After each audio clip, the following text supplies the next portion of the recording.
అబద్దపు పునాదుల మీద కాంగ్రెస్ సర్కార్ నడుస్తుందని పెద్దపల్లి లోక్సభ బీఆర్ఎస్ అభ్యర్థి కొప్పుల ఈశ్వర్ విమర్శించారు.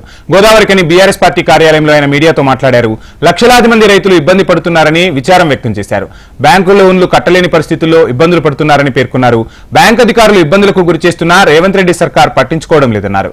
బీఆర్ఎస్ పార్టీ అధికారంలో ఉన్న సమయంలో అమలు చేసిన రైతు బంధు, దళిత బంధు స్కీముల అమలుపై కాంగ్రెస్ ప్రభుత్వం నిర్ణయం చెప్పాలని ప్రశ్నించారు. 10 సంవత్సరాలు ప్రశాంతంగా ఉన్న తెలంగాణ రాష్ట్రం ఇప్పుడు అల్లకల్లోలంగా మారిందని, ఏ విషయంలో కూడా ముఖ్యమంత్రి రేవంత్ రెడ్డి ప్రభుత్వానికి అవగాహన లేదన్నారు.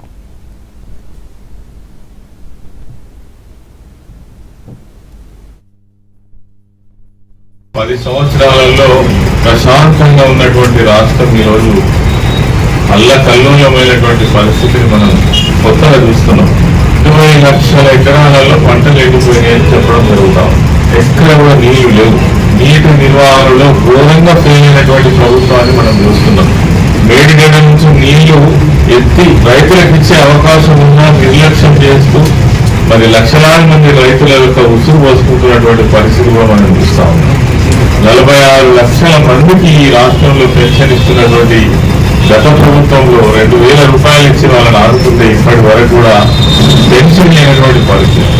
అబద్ధాల పునాదులపైనే బతుకుతున్న ప్రభుత్వం ఏదైనా ఉందిరా అంటే అది తెలంగాణ రాష్ట్రంలో కాంగ్రెస్ ప్రభుత్వం, రేవంత్ రెడ్డి ప్రభుత్వం ఖచ్చితంగా చెప్పచ్చు. డిసెంబర్ 9 నాడు 2 లక్షల రుణమాఫీ చేస్తామంటే రైతులు నమ్మి కొంతమంది రుణాలు తెచ్చుకునేది.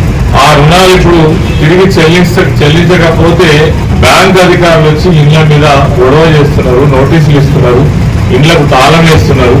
మాకు ప్రభుత్వంతో సంబంధం లేదు, మీరు రేవంత్ రెడ్డిని అడుకోండి కానీ మా డబ్బులు మాకు కట్టండి అని చెప్పేసి ఈ రోజు బ్యాంక్ అధికారులు మరి రైతుల మీద, ఊర్ల మీద పడి వసూలు చేస్తా ఉన్నారు. అయినా నిమ్మకు నీరు ఎత్తినట్టు ఆ మాటలేం మేము చెప్పినట్టుగా వ్యవహరిస్తున్నాడు రేవంత్ రెడ్డి. ఇది చాలా దుర్మార్గమైన విషయం. వెంటనే స్పందించి రైతు రుణమాఫీ చేయాలి. 500 బోనస్ ఒక క్వింటాల్కు మీరు ఇస్తానన్నారు. ఆ 500 బోనస్ వెంటనే ప్రకటించాలి.